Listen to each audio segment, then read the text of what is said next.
विविध Bharti.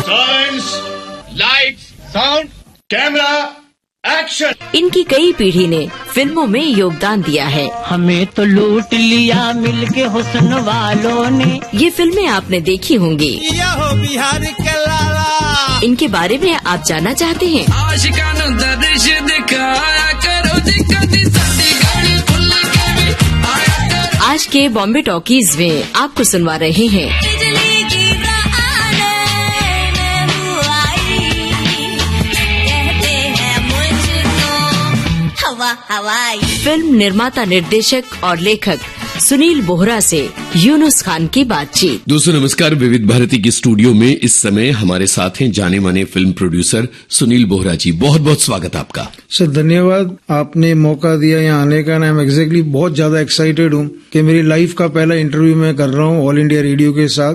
Last 32 years मेरे film career को हो चुके हैं, लेकिन मैंने आज तक कोई इंटरव्यू नहीं दिया। आज पहली बार दे रहा हूँ, तो मेरे लिए भी बहुत इमोशनल है and actually I am very happy to be here.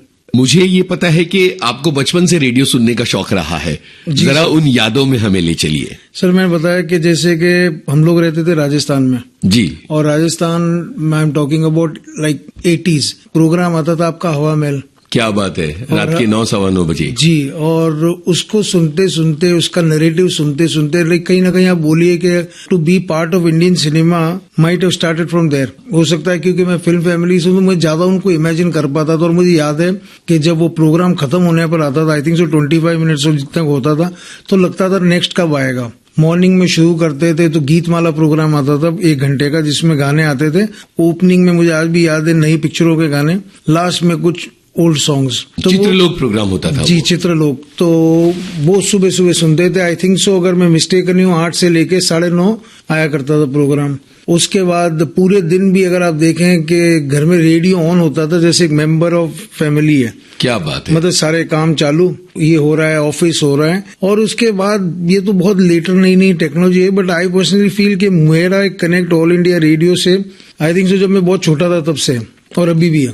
क्या बात है। हम अपने सुनने वालों को बता दें कि सुनील जी की फैमिली तकरीबन 3 पीढ़ियों से फिल्में प्रोड्यूस कर रही है, और 1947-48 के जमाने से आप लोग फिल्में बनाने के काम में हैं। तो जरा मुझे अपने दादाजी के बारे में बताइए, जो तकरीबन भारत की आजादी के जमाने से फिल्में बना रहे थे। जी सर मेरे ग्रैंडफादर का नाम है श्रीराम बोरा जी। वो 1947 से फिल्में बना रहे हैं। तो अगर आप बोला जाए तो our company is as old as the country.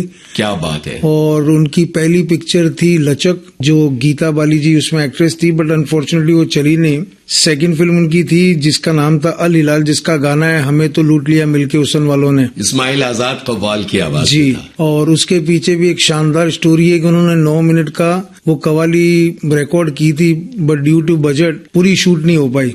अच्छा जी। तो फिर जो लगी सिनेमा में तो बहुत चली, तो उसने सिनेमा उन्होंने कहा बहुत जनता बहुत चिल्ला रही है, आप पूरी कव्वाली शूट कीजिए क्योंकि people are loving the qawwali. तो उन्होंने पिक्चर रिलीज होने के बाद वो कव्वाली शूट की। तो एंड में आता रुकिए भाई साहब, बाकी की कव्वाली सुन के जाइए।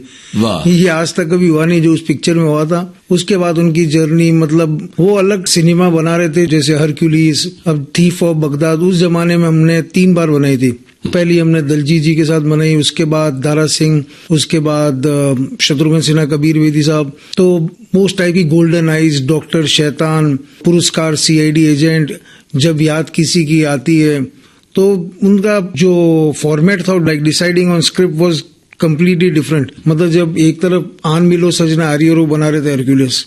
अच्छा जी। मतलब they were not dependent on any basic star system that time also. They were like concept based थे कि उनकी कहानी ऐसी थी जो चलती थी। और आज भी मतलब लोग उनको देखते हैं, उनका थॉट प्रोसेस भी वैसा ही था।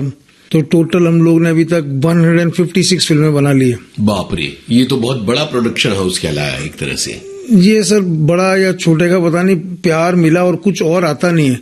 तो फिर मेरे फादर ने फिल्में बनानी शुरू की। फर्स्ट ही स्टार्टेड एज डिस्ट्रीब्यूटर। फिल्में बनी, कुछ राजस्थानी फिल्म बनी, फिर पिक्चर डायरेक्ट की ऋषि कपूर साहब और जूही चावला के साथ, साजन का घर। क्या बात है। फिर उन्होंने प्रोडक्शन शुरू कर दिया। उसके बाद मैं तो थर्ड जनरेशन हूँ। My first independent film was in 1997 Mithun दा के साथ कालिया। अच्छा, जो फॉर्चुनेटली बहुत अच्छी गई और फिर वहां से जर्नी चालू होती रही। क्या बात है। चूंकि बातें आपकी दादाजी की पीढ़ी से चल रही हैं, तो फिर मुझे लगता है कि क्यों ना अल हिलाल का जिक्र हुआ तो उसकी कव्वाली सुन ली जाए, क्योंकि हमारे सुनने वाले इस कव्वाली को बहुत पसंद करते हैं और विविध भारती से अक्सर ही हम ये कव्वाली बजाते हैं।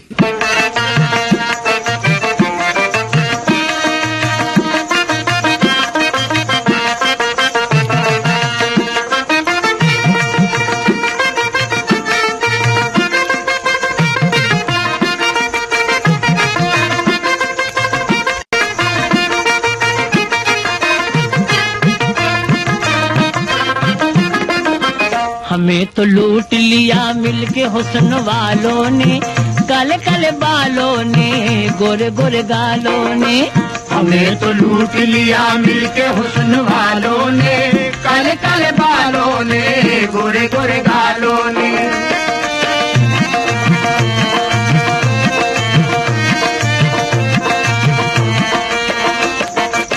नजर में शौखियां और बचपना शरारत में, अदाएं देख के हम फंस गए मोहब्बत में। हम अपनी जान से जाएंगे जिनकी उल्फत में, यकीन है कि ना आएंगे वो ही मैयत में। खुदा सवाल करेगा अगर कयामत में, तो हम भी कह देंगे हम लुट गए शराफत में। हमें तो लूट लिया मिलके हुस्न वालों ने, काले काले बालों ने, गोरे गोरे गालों ने। हमें तो लूट लिया मिलके हुस्न वालों ने, काले काले बालों ने, गोरे गोरे गालों ने।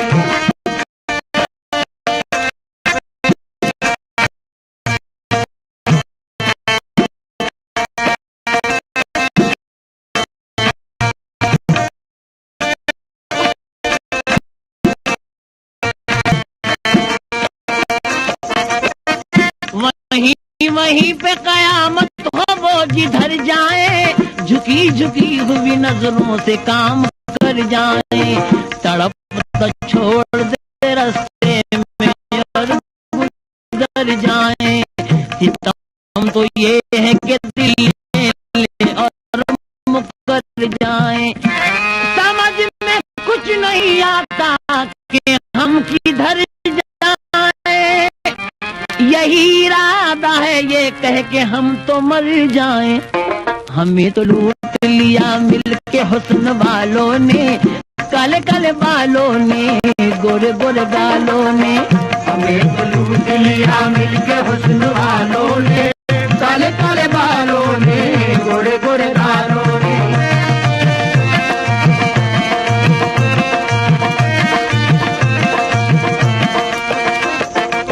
वफा के नाम पे हरा है बेवफाओं ने, कि दम भी हमको न लेने दिया जफाओं ने। खुदा भुला दिया इन हुस्न के खुदाओं ने, मिटा के छोड़ दिया इश्क की खताओं ने।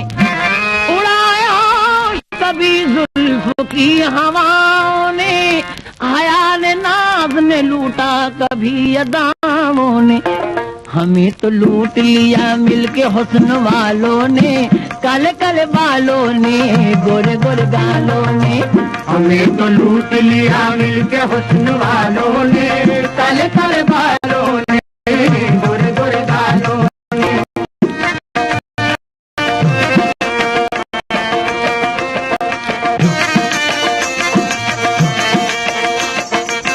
हजारों लुट गए नजरों के एक इशारे पर, हजारों बह गए तूफान बन के धारे पर। न इनके वादों का कुछ ठीक है न बातों का, फसाना होता है इनका हजार रातों का। बहुत हसीन है वैसे तो भोल पनीन का, भरा हुआ है मगर जहर से बदन इनका। ये जिसको काट ले पानी वो पी नहीं सकता, दवा तो क्या है दुआ से भी जी नहीं सकता। इन्हीं के मारे हुए हम भी हैं जमाने में, है 4 लफ्ज मोहब्बत के इस फसाने में। हमें तो लूट लिया मिलके हुस्न वालों ने, काले काले बालों ने, गोरे गोरे गालों ने। हमें तो लूट लिया मिलके हुस्न वालों ने, काले काले बालों ने, गोरे गोरे गालों ने।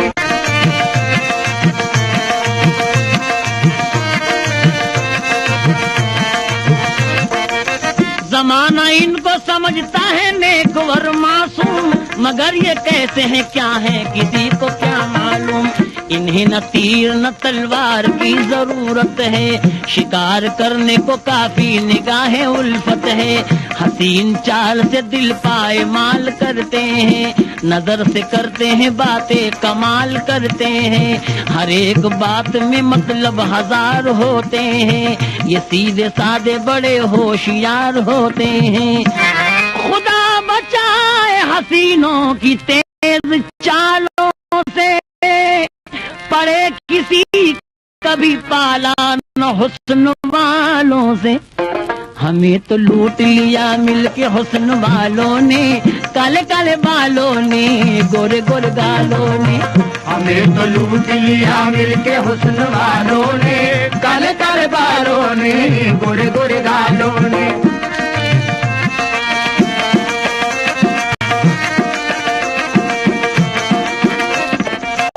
हुस्न वालों में मोहब्बत की कमी होती है, चाहने वालों की तकदीर बुरी होती है। उनकी बातों में बनावट ही बनावट देखी, शर्म आंखों में निगाहों में लगावट देखी।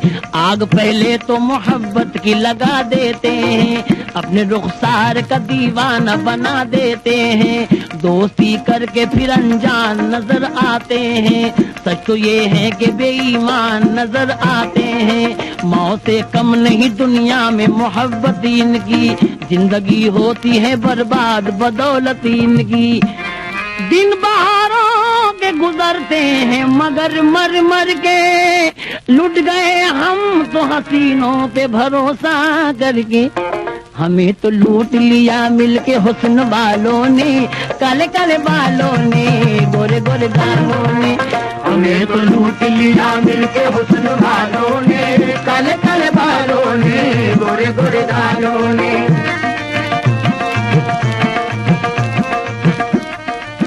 भाई हमें तो लूट लिया मिलके हुस्न वालों ने सुन के हम पुरानी यादों में खो गए। आपका बचपन जोधपुर का है, जरा उस बचपन के बारे में बताइए कि फिल्में तो बंबई में बन रही थी पर आप जोधपुर में क्यों थे? सर एक्चुअली मेरे मदर को लगा था कि हम लोग एक अनसर्टन लाइन में हैं, एंड उन्होंने अपने परिवार में मेरे फादर को भी देखा कि फ्लक्चुएशन बहुत होती रहती है जिंदगी में। तो मेरी मदर चाहती थी कि लाइक मैं फिल्म लाइन में ज्वाइन ना करूं और कोई और लाइन डिसाइड करूं। बट आपको होता है जो फिल्म लाइन का फेट होता है, फिल्म लाइन का फेट होता है, उनके सारे एफर्ट फेल हो गए एंड इवेंचुअली मैं वापस फिल्म लाइन में आ गया। बट जब मैं जोधपुर में भी था तो मैं ऐसा था कि 6 months आई वाज देयर, 6 महीने में बॉम्बे में था। मेरी किस्मत अगर आप समझ सकते हैं तो बहुत ज्यादा अच्छी रही कि बिकॉज मेरे ग्रैंडफादर के साथ मैं रिकॉर्डिंग में जाता था।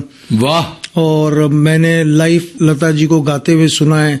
कौन सी फिल्म की किस गाने की रिकॉर्डिंग हो रही थी? ये फिल्म का नाम आई माइट बी मिस्टेकन, उसका नाम था फूल आहिस्ता फेंको फूल बड़े नाजुक होते हैं। वाह वाह वाह वाह वाह, क्या बात है। तो मैंने वो रिकॉर्डिंग्स देखी हैं। कल्याण जी आनंद जी, सॉरी, तो आई एम बी मिस्टेकन। तो वो मैं उनकी रिकॉर्डिंग में गया हूँ। उसके बाद मैं उनके साथ बहुत सारी प्रोसेस ऑफ, बट मैं एलपी साहब की भी रिकॉर्डिंग में गया हूँ कि मैं उस टाइम आता था तो उनको मेरा शौक था ही जाने का शूटिंग पे, रिकॉर्डिंग में। मतलब आई एम क्वाइट फॉर्चुनेट। मैं 8 साल का था तो इम्पा की मीटिंग में जाता था कि मेरे ग्रैंडफादर 13 ईयर्स तक कंटिन्यूसली इम्पा के प्रेसिडेंट रह चुके हैं, तो मैं उनकी मीटिंग में जाता। तो इसके अलावा कुछ आता भी नहीं था और अच्छा लगता भी नहीं था। फिर प्रोसेस में अगर आप देखें तो नदीम शरून साहब की म्यूजिक रिकॉर्डिंग में गया हूँ मेरे फादर के साथ, आनंद मिलन की उसमें गया हूँ। फिर ग्रेजुअली मुझे लगा कि म्यूजिक इंडियन सिनेमा का एक इंटेग्रल पार्ट है। बिल्कुल। और उसके बिना हिंदुस्तानी सिनेमा अधूरा है। बिल्कुल सही कह रहे हैं आप। कितना मजा आया होगा कि आप रिकॉर्डिंग देख रहे हैं, फूल आहिस्ता फेंको, फूल जी बड़े सर, नाजुक होते हैं जी, और लता जी को देख रहे हैं। सर वो एक ऐसा मोमेंट है ना कि मतलब आज की जनरेशन शायद अनफॉर्चुनेटली को नहीं देख पाएगी। Like I have seen those recording जो राजकमल में रिकॉर्डिंग होती थी, और वो जब आप वहाँ पे साथ में आप बजा रहे हैं लाइक ऑल पीपल लाइक आपने बताया लक्ष्मीकांत प्यारेलाल का पूरा जी। और ऑर्केस्ट्रा मुझे है। तब से ये लगता है सर कि इंडिया के अंदर लक्ष्मीकांत प्यारेलाल जी से बड़ा कोई म्यूजिक डायरेक्टर मैंने नहीं देखा। और जिसे बोलते हैं अरेंजमेंट ऑफ म्यूजिक, वो प्यारेलाल जी से बड़ा क्या कर सकते हैं कोई। तो मतलब जब उनको देखता था तो लगता था कि ये सब भगवान है, और आज मैं मानता हूँ कि वो लोग ही भगवान है, बिकॉज वो लोग गिफ्टेड लोग हैं। जैसे ये आप देखिए जो इंडियन सिनेमा में भी जो लोग हैं और म्यूजिक में भी जो लोग हैं, ये गिफ्टेड हैं, ये भगवान ने ऊपर से लाके ऐसे रखे हैं, हैंड पिक करके आप आइए। आप देखिए वो सिनेमा आज एक्चुअली इंडियन सिनेमा को लोग अब ग्रेजुअली दे रहे हैं। आई थिंक सो एक कुछ पार्ट होती है, अच्छी बुरी फिल्में सबकी बनती है, एक दौर आता है जब हम खराब फिल्में बनाते हैं, एक दौर आता है अच्छी। But overall Indian cinema without resource, without any support from any part of thing, हम लोग अभी भी सरवाइव कर रहे हैं और अच्छी तरह से कर रहे हैं, और अच्छी अच्छी फिल्में बन रही है और ग्लोबली एक्लेम हो रही है। तो वक्त तो बदला है, बट बदलने के साथ बहुत आनंददायक प्रोसेस है। मुझे नहीं लगता है इंडिया में या वर्ल्ड में कोई बिजनेस इससे बेटर हो। क्या बात है। आपने बात की फूल आहिस्ता पिको की, तो मुझे लगता है यहाँ इस गाने को सुनते हुए आगे बढ़ते हैं। जी। कहा आपका ये बजा ही सही कि हम बेकदर बेवफा ही सही, बड़े शौक से जाइए छोड़कर, मगर सहने गुलशन से यूं तोड़कर, फूल आहिस्ता फेंको, फूल आहिस्ता फेंको, फूल बड़े नाजुक होते हैं, फूल आहिस्ता फेंको, फूल बड़े नाजुक होते हैं। वैसे भी तो ये बदकिस्मत नोक पे कांटों की सोते हैं, फूल आहिस्ता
शौक को बाग की सैर में, इसी शौक को बाग की सैर में, जो लग जाए कांटा कोई पैर में, खफा हुस्न फूलों से हो किस लिए, ये मासूम है बेखता इसलिए, बेखता इसलिए, फूल आहिस्ता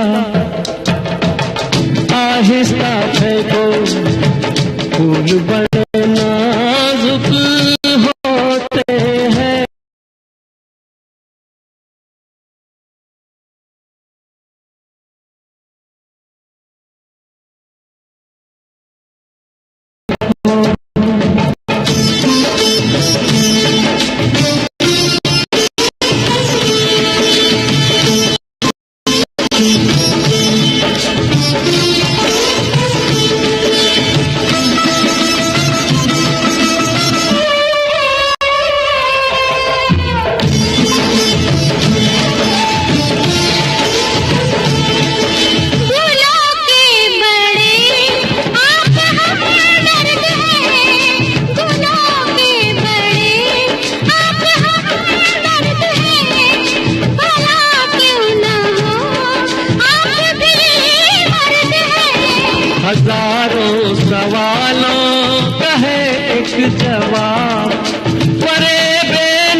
फूल बड़े नाजुक होते हैं, सबसे कहते हैं शबनम फूल के आंसू होते हैं, आहिस्ता फेंको।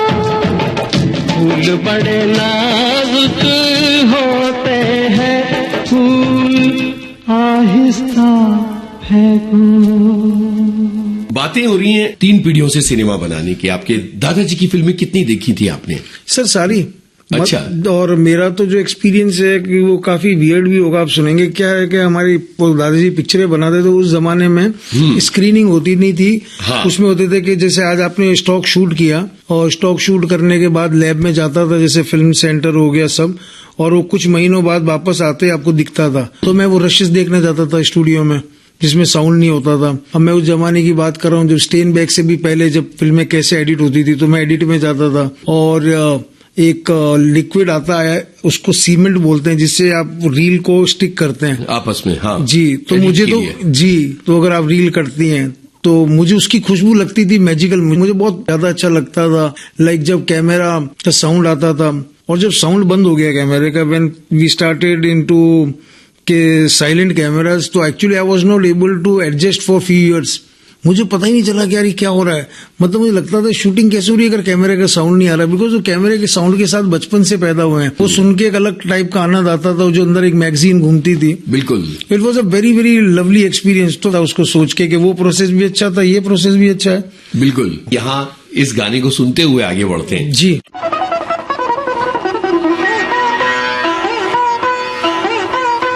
जा रे बेईमान, जा रे बेईमान, किसी का बरम तेरी कसम, तेरे जैसा ना हो नादान।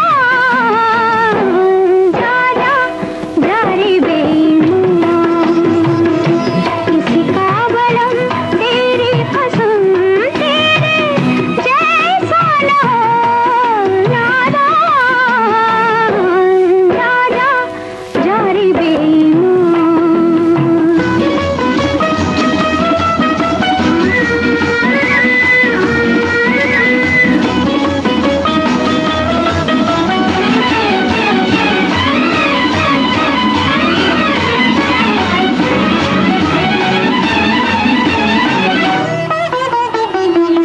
दूर भी जाके देखा, पास भी आके देखा, दूर भी जाके देखा, पास भी आके देखा, सा बहानों से दिल की बात समझा के देखा, समझ सका ना जुल्मी तू ही ज़ुबान। जा जा जा रे बेईमान, किसी का बरम तेरी कसम, तेरे जैसा ना हो ना।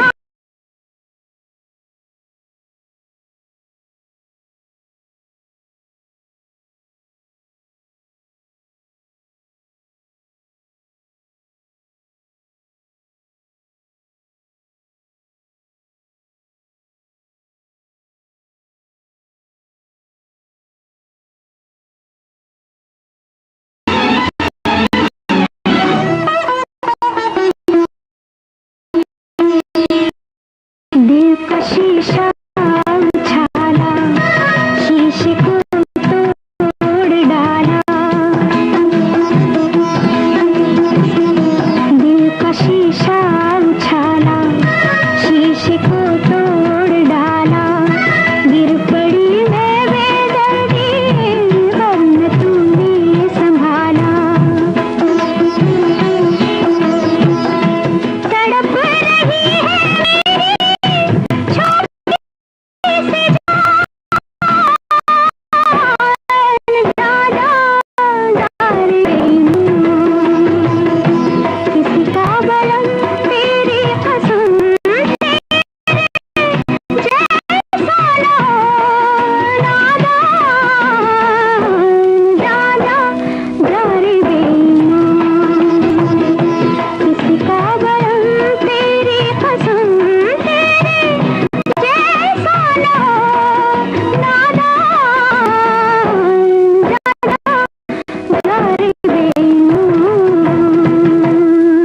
आपके पिताजी भी फिल्में बना रहे थे और आपने कहा कि कुछ समय तक आप राजस्थान में रहते थे, जोधपुर में रहते थे और कुछ समय तक आप मुंबई आ जाया करते थे।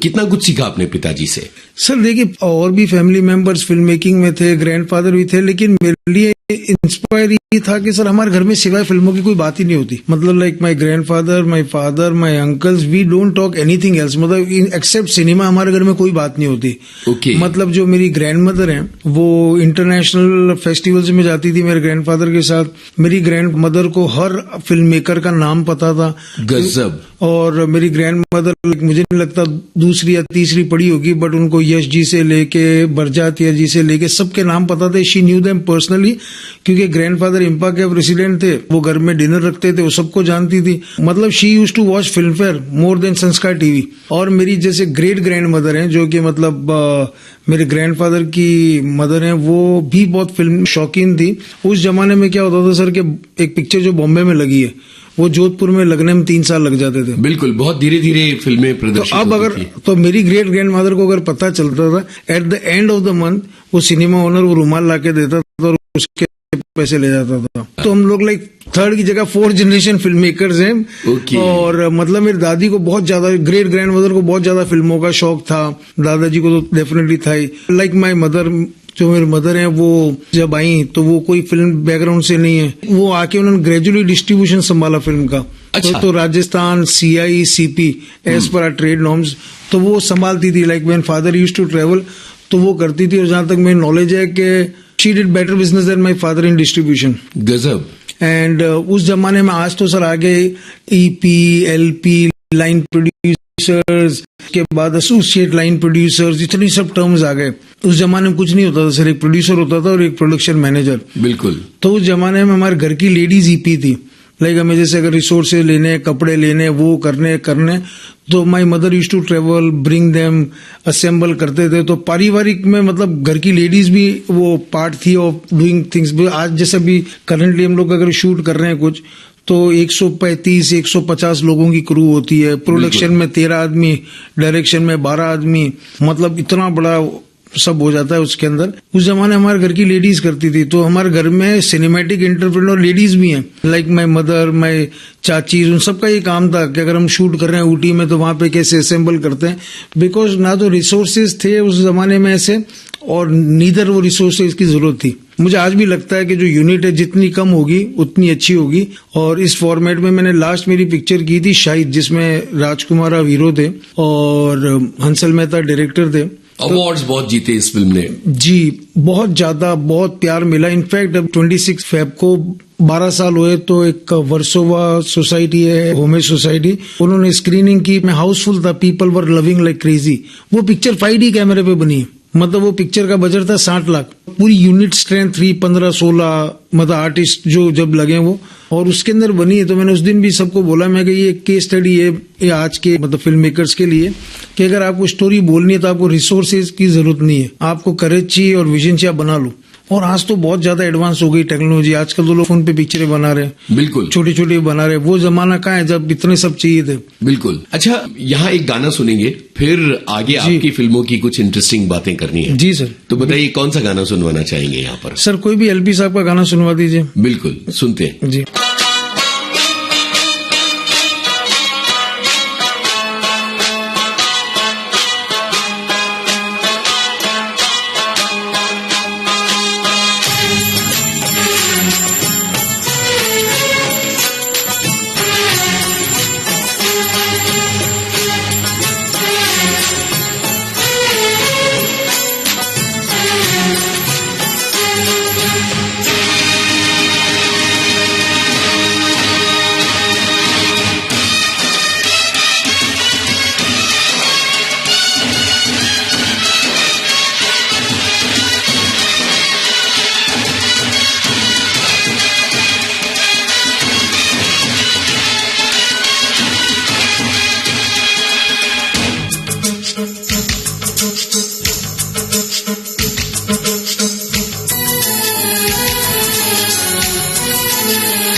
खुदा गवाह, खुदा गवाह, खुदा गवाह। वही वही वही तेरे मेरे प्यार की, वही वही तेरे मेरे प्यार की, तेरे मेरे प्यार की, वही वही तेरे मेरे प्यार की। इस बारात का गवाह खुदा, खुदा गवाह, खुदा गवाह, खुदा गवाह।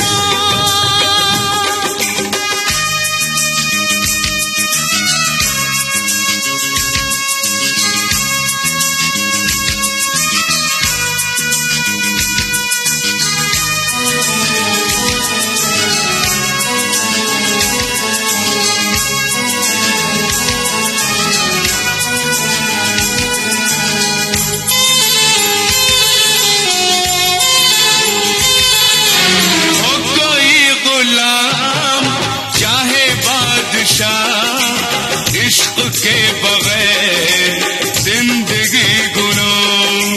हो कोई गुलाम चाहे बादशाह, इश्क के बगैर जिंदगी गुनाह।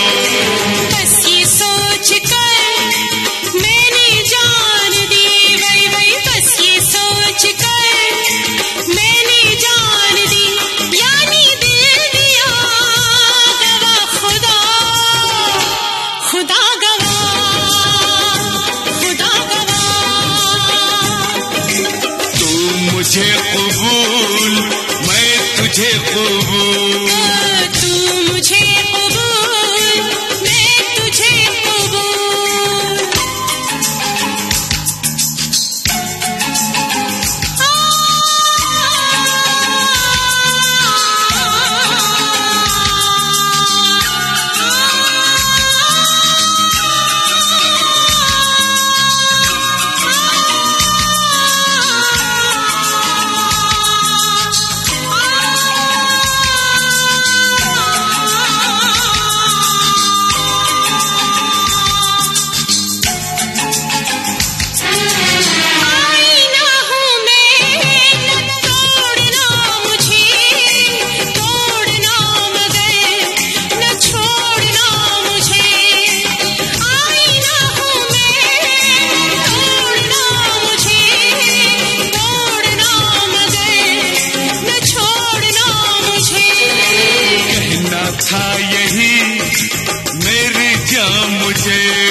के आप ज्यादा फैन हैं। जी बहुत ज्यादा। मुझे लगता है सर मैं पागल हो जाता हूँ उनका गाना सुनता हूँ। लाइक कभी दलजीत दोसांझ ने कॉन्सर्ट में उनका खुदा गवाह का गाना किया था। हाँ बिल्कुल। मतलब वो गाना आप सुने कि जब वो गाना अगर एक आप रीजनेबल छोटे स्पीकर से लेके बड़े स्पीकर कहीं पर भी सुने तो लगता है वो क्या संगीत है। मतलब आज बख्शी साहब का अगर आप सुने मतलब क्या बात लिखते थे। Like everybody in the industry have done great job, but कुछ आपके पर्सनल फेवरेट होते हैं। तो मेरे पर्सनल फेवरेट एलपी साहब, बख्शी साहब बहुत बहुत बहुत ज्यादा है। मैं उनका कोई भी गाना कितनी भी बार सुन सकता हूँ और कोई भी परिस्थिति में। बिल्कुल। शुरुआती तौर पर आपने मिथुन चक्रवर्ती वाली कुछ फिल्में बनाई, जी सर, कालिया मर्द, जी सर, गंगा की कसम वगैरह। बाद में गैंग्स ऑफ वासेपुर की बारी कैसे आई? वक्त एक ऐसी चीज है कि जब हम लोग देखी जाए सर के क्रिएटिव के अलावा हमको एक सर्विस इंडस्ट्री में जो लोग कंज्यूम करते हैं वो हमें बनाना है, नहीं तो आप इरिलेवेंट हो जाएंगे कभी भी। तो जब वक्त था उन पिक्चरों का तो वो बने। जब वक्त आया शाहिद, गैंग्स ऑफ वासेपुर, शैतान, माइकल, वक्रतुंड महाकाय, जो मतलब कंटेंट भी तो उसके साथ। नहीं तो क्या होता है सर कि अगर आप वक्त के साथ नहीं चलते तो आप कब गेम के बाहर हो सकते हो।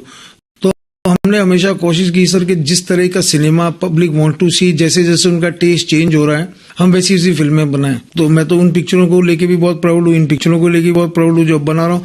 क्यों मुझे लगता है सर कि अगर ऊपर वाले ने आपको एक अपॉर्चुनिटी दी है to make something like a story, आप सेल्यूलॉइड पे दिखा रहे हो, उससे बड़ा कुछ मौका आदमी को मिल नहीं सकता, specially for somebody is a film lover. यहाँ इस गाने को सुनते हुए आगे बढ़ते हैं। जी।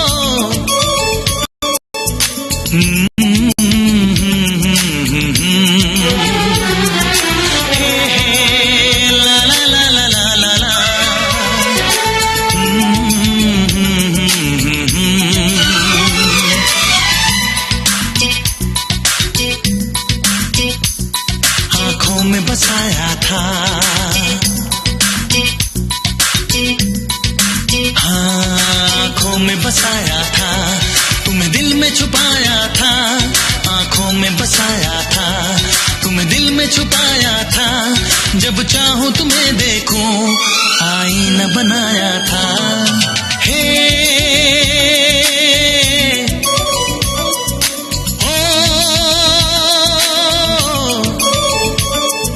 हे आंखों में बसाया था,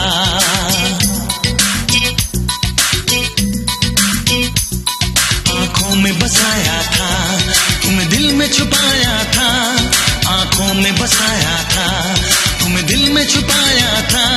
जब चाहूं तुम्हें देखूं आईना बनाया था, आंखों में बसाया था, तुम्हें दिल में छुपाया था।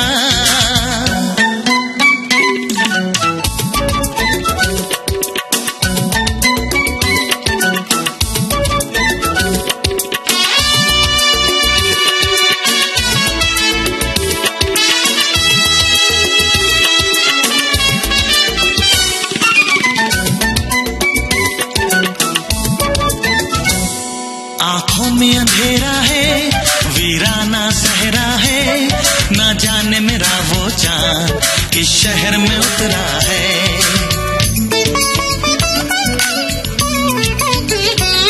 जीने का बता तू ही, अब क्या अरमान करूं, मर जाने का है दिल कोई सामान करूं।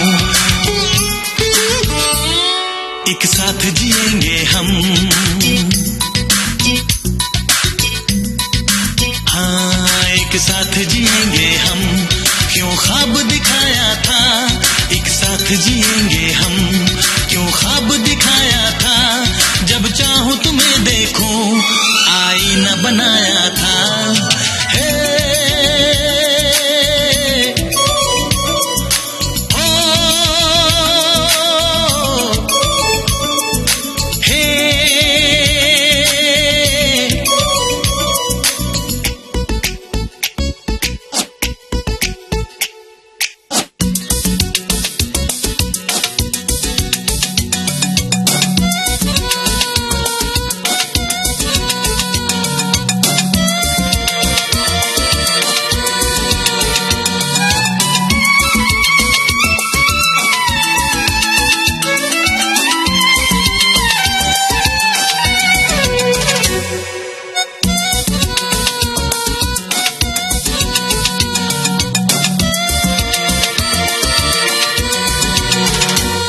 क्या जान सकोगे तुम दिन कैसे गुजरता है, एक पल भी नहीं गुजरे, हाँ ऐसे गुजरता है।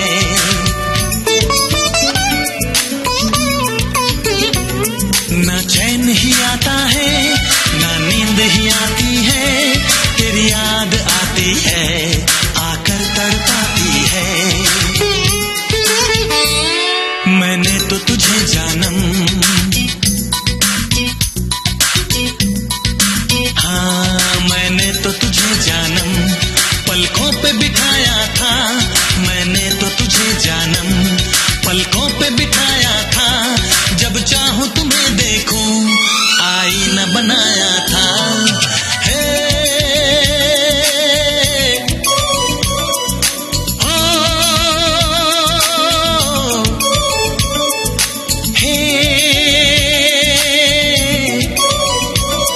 आंखों में बसाया था,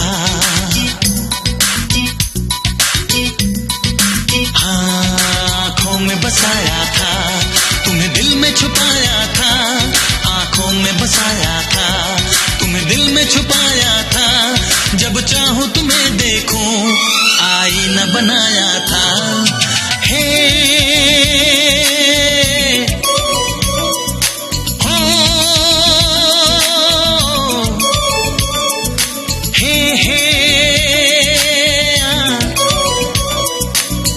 जब अनुराग कश्यप आपके पास गैंग्स ऑफ वासेपुर की स्क्रिप्ट लेके आए होंगे तो क्या लगा था सुन के कि सर वो कभी लेकर ही नहीं आए। अनुराग मेरे दोस्त हैं, वो कभी मेरे पास स्क्रिप्ट लेकर नहीं आए, इसको कोई और स्टूडियो कर रहा था प्रोड्यूस। अच्छा।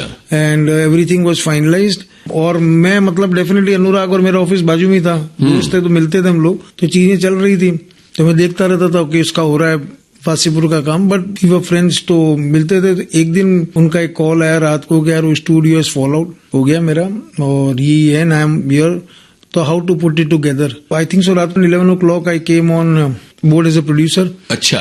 And I think so in few hours later एक स्टूडियो केम ऑन बोर्ड। मुझे मतलब स्क्रिप्ट आना देना वो वाला प्रोसेस था ही नहीं, सीधे हाँ वो एक दोस्त के साथ थे, बस हो गए। और करने वाले हमेशा ऊपर होते हैं महादेव, उनको लगा कि हो जाएगा, because the process was happening with somebody else. I came on the last moment because choice क्या थी सर, दोस्त ही थे तो बोला ऐसा ऐसा है, मैं कहा ठीक है करते हैं। ये स्टोरी है सर वासेपुर की। क्या बात है। लेकिन क्या आपको ये लगा था कि यहाँ से कुछ एक बदलाव आने सर वाला नहीं है? नहीं नरेशन सर देखिए क्लोज निट इंडस्ट्री है, उसमें एक सर्कल है ना, तो ये लगा था कि ये ऐसी बनेगी। जब हंसल जी और मैं मिलते तो हंसल जी मेरे दोस्त मतलब बहुत सालों से हैं, उन्होंने मुझे बोला कि यार सुनील ये पिक्चर साथ करते हैं, तो सर मैं कभी नहीं कहता कि आई प्रोड्यूस्ड अ फिल्म, मैं कहता we have made it together, because produce करना एक बहुत बड़ा टर्म है। मुझे लगता है we made it together. Hansal ji ने बोला सुनील मुझे शायद करनी है स्टोरी, तो करेगा? मैंने कहा 100%, क्योंकि दोस्त है ना सर मेरे। तो अभी भी लोग मुझे कहते हैं कि मतलब आपने शायद बनाई, मैं कहा यार नहीं, बनाता उसको डायरेक्टर है, हम लोग साथ दे सकते हैं। आई स्टिल बिलीव कि इवन शायद is a Hansal Mehta show. हम लोग और आई एम ऑलवेज थैंकफुल कि ये अच्छी चीज पिक्चरें बनाने के लिए ये मेरे मित्रों ने मुझे चुना, रादर देन मैं उनको चुनूं। क्या बात है। तो गैंग्स ऑफ वासेपुर का कौन सा गाना सुनना चाहेंगे? उसके भी सारे गाने अच्छे लगते हैं मेरे को। बहुत talented, one of the most talented music director recent time.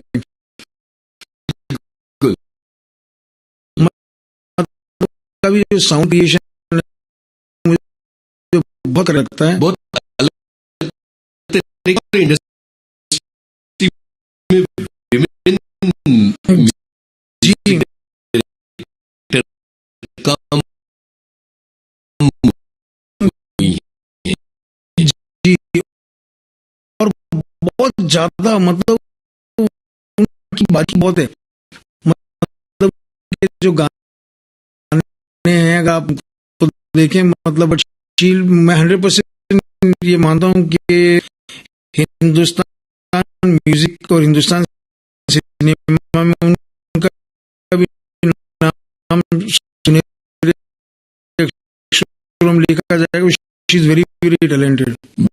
बिल्कुल। तो सुनते हैं गैंग्स ऑफ वासेपुर फिल्म का गाना। जी सर।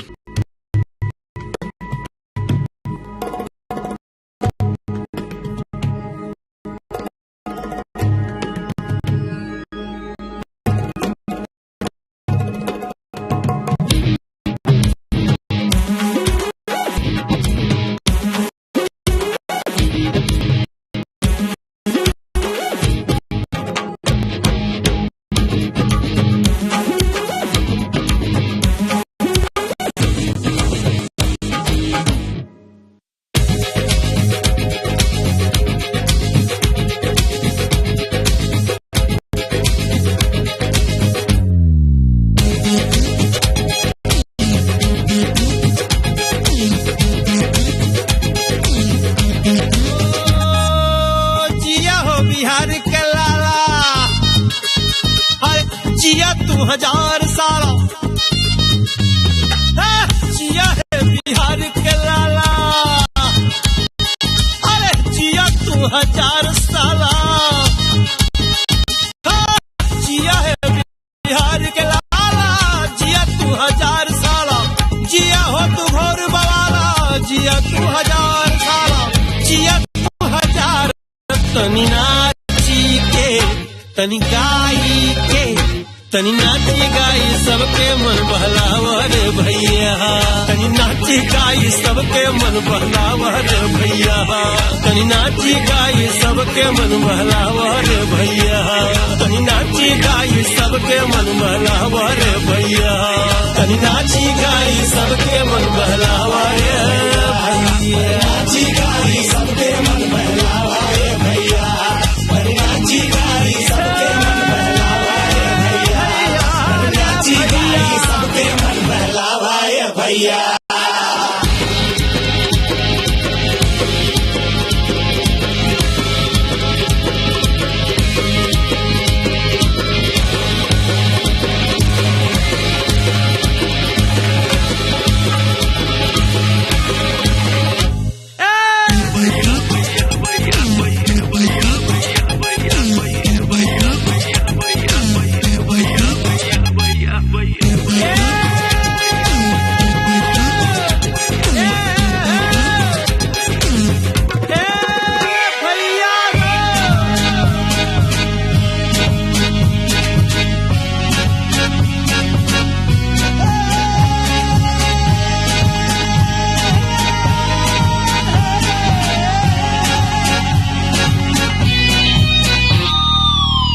माटी के लाल रे लाला भैया भैया भैया, भैया भैया भैया, तोरा मगही सान निराला भैया भैया भैया, भैया भैया भैया, तेरे पुरखे जिए अंधेरा और तूने जना उजाला, तेरे पुरखे जिए अंधेरा और तूने जना उजाला, पूरा रा रा रा रा रा।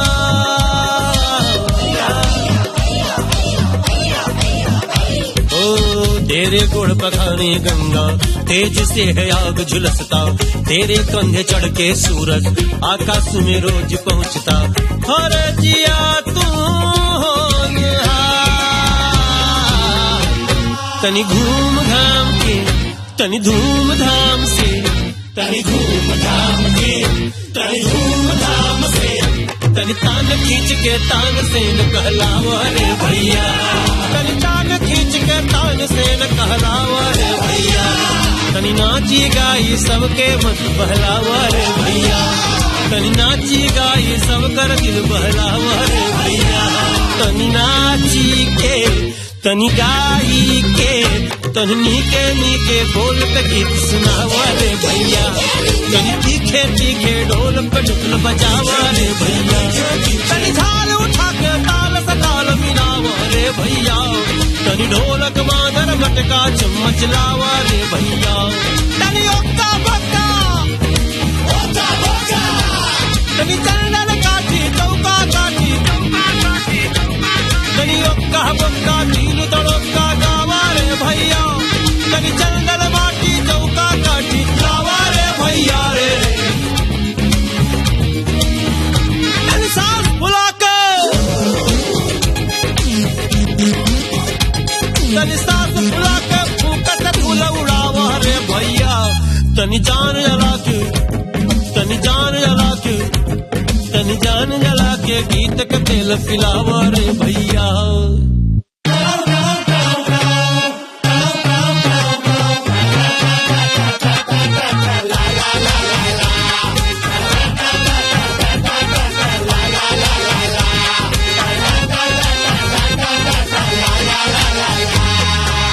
अनुराग कश्यप की फिल्म आपने प्रोड्यूस की है हंसल मेहता की फिल्में, और तिग्मांशु धूलिया के साथ भी आपने काम किया। नई पीढ़ी के ऐसे फिल्मकार हैं जिन्होंने हिंदुस्तानी सिनेमा को एक नई शक्ल दी है, इसका कितना क्रेडिट आपके पास है?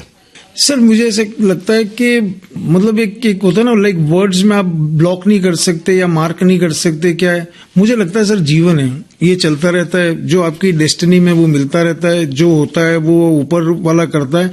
Because I personally feel sir even in life and even cinema में आप कुछ भी चीज प्लान नहीं कर सकते और ना प्लान पे चलती है। आपके लिए कोई और प्लान बनाता है, वो राइट टाइम पे आपको आके मिलते हैं, वो राइट टाइम पे चीजें हो जाती है। लाइक तिग्मांशु और मैं दोस्त हैं बहुत सालों के, हमने पहले एक शो किया था मोहल्ला मोहब्बत वाला करके, तो वो भी कुछ प्लान नहीं था, ऐसे ही एब्रप्ट था, सोचा हो गया। तो सर मेरी लाइफ में सब जनरली चीजें एब्रप्ट ही हुई है, आज आई ओके हो जाए। मतलब मुझे नहीं लगता कि मैंने कोई चीज ऐसे डिसाइड करके सोची है कि आज से 3 साल बाद ये करना है और 5 साल बाद ये करेंगे और 20 साल बाद ये करेंगे। आती है चीजें, और क्योंकि शौक ये है तो कहते हैं ना सर कि आप वो चीज अट्रैक्ट करते हो जो आप पसंद करते हो। अगर आप नेगेटिविटी अट्रैक्ट करते हो तो वो आपको पास आ जाएगी। तो मैं फिल्में मुझे बहुत पसंद है, तो फिल्म में आ जाती है, कहानी आ जाती है मेरे पास। यहाँ इस गाने को सुनते हुए आगे बढ़ते हैं जी।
हवाई